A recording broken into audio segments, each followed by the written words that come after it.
so cozy and rainy. Hi everyone, welcome back to my channel. My name is Bridget and I'm so happy that you guys have clicked on this video. It is going to be a cozy little October reading wrap up. I had a really good reading month, of very much mood reading. First of all, this probably my most anticipated read came out in February. It is a chunky book. It was not one part where I was just like skim. The whole book I was just get me into this universe because I loved it so much. It is about Magnolia and BJ and it's probably the most epic love story I've ever read. BJ and Magnolia are childhood friends to lovers. The grief, the emotions, the pain, everything that they go through in this book. I was crying. Jessa Hastings is also really funny, so there were parts where you're just laughing out loud, but this book is based on grief and how the characters deal with grief. Magnolia deals with grief. Also you see BJ's point of view, it's dual point of view. This universe just, it has a really special place in my heart. I just love this series so much. You feel like you're watching a TV series when you're reading this book. The writing, everything is just so beautifully done. Honestly, I thought from reading the last, so there's BJ and Magnolia and then there's Daisy Hates his books as well, and this is the last one for BJ and Magnolia. I thought reading the last book that I wasn't really gonna, I don't know, I was obviously looking forward to it. I knew it was gonna be good, but then Daisy's story has just got me in a chokehold, honestly. That book, and I was like, oh, I'm gonna be missing Daisy, Christian, Julian, all those characters. But then as soon as you start this book, you're just like, okay, no, I have time for Magnolia and BJ. I really do. The prettiest cover, and obviously I gave this 5 stars. If I gave it 6 stars, I could. I loved this book so much, and yeah, if you've read the series, yeah, you know what, 5 stars for me. Wait, does this flower look like Beauty and the Beast at the market today? She gave me this vase and she's like, you can pop a daffodil or just a single flower. She has such a nice eye. For a cup of tea. The next book that I read in October was Done and Dusted, and the cover is just so pretty. I read it and I fell in love. Picked up Swift and Saddled immediately after because I just couldn't get enough of this small town ranch. Is it the Rebel Blue Ranch series? This one even kind of matches my top. Let's start with Done and Dusted. I gave this one a 4.5 stars. It is a small town romance set on a ranch. Yeah. The female main character, Clementine, goes by Emmy. There is Luke, who is an unofficial member of the Ryder family, brother's best friend trope. She grew up with him. He would kind of antagonize her. Then she went away and became a professional horse rider. She left Meadowlark. She had a horrible traumatic injury and didn't really tell anyone and returned to Meadowlark. She bumps into Luke again. It is a slow burn romance. You know what? I really liked it. I gave this a 4.5 star, just knocked it down a little bit because the ending, I didn't like how the brother found out that they were dating. Just the way that he found it was a little bit macho. I did give it a 4.5, but thoroughly enjoyed it. Was giggling my way through this book, and I just love the little cowboy boot at each chapter as well. So if you like small town romance, cowboy romance set on a ranch. Done and Dusted by Lila Sage really did it for me. Oh yeah, I did go straight to the bookshop to get the next one in the series because they look very aesthetically pleasing and they're just gonna look so cute in the bookshelf. Swift and Saddled, I gave 5 stars. I really related to the main character in this. She was really shy, and you can see her growth over the course of the book. This one is about Ada. I think that's how you pronounce her name. So she's an interior designer and she's working on building her brand, but she also went through a horrible marriage and she's divorced, and then she gets this job at the ranch in Meadowlark. I really got hooked in from the very first few pages. The meet cute is just everything. So I was giggling, like kicking my feet. And Ada, so she ends up working at the ranch, but she doesn't realise that the main character is her boss, who she's kissing, which all happens in the very first few pages. Oh, it's so entertaining, it's so warm, it covers mental health as well, and small town, slow burn. I keep saying this quote by Elsie Silver. It says, "This is a top read of the year for me," by Elsie Silver, and me too. I just loved everything about this book. The friendships and Sweet Home Alabama in it.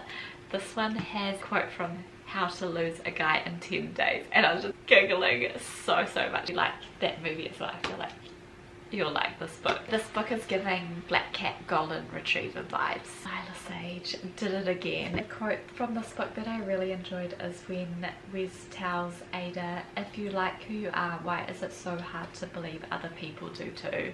I believe the next book is coming out on the 5th of November, which is literally in 3 days. So I am so excited to read the 3rd installment in the Rebel Blue Ranch series. If you like Small Town Found Family, these books will do it for you. If you read them, let me know what your thoughts are and some of your favourite quotes as well, because I'd love to hear your thoughts. The next book that I read it on my Kindle, You Had Me at Hello by Vari McFarlane.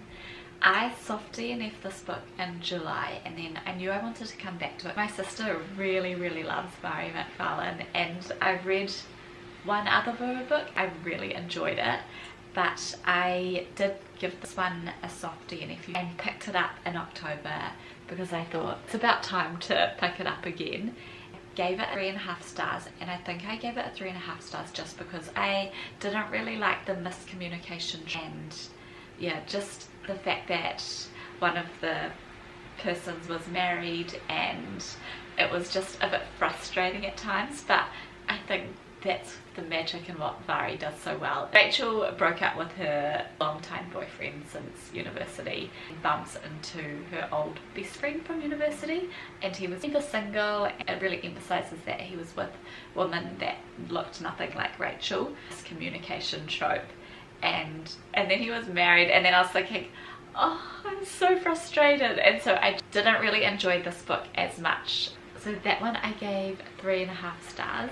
Then I read, oh yeah, Daisy Darker by Alice Feeney. It was so suspenseful. I was on the edge of my seat the whole time, and it was really giving spooky vibes. So it's a murder mystery, the family reunion. It's the grandma's 80th birthday.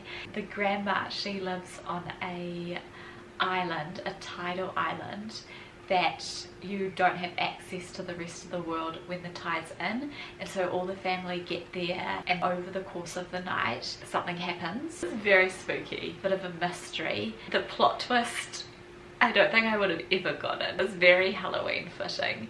It was really fun. It was a fast-paced book. I gave it 4.5 stars. I really love Alice Feeney's writing style, and she sets the scene for moody, gloomy settings. The next book that I'm going to talk about I also don't have with me because I got it from the library as well, and that was a novel love story. And this book was such a fun premise. It was set in the main character's favourite romance novel, and it was just so cozy. It was set in a rainy, gloomy small town.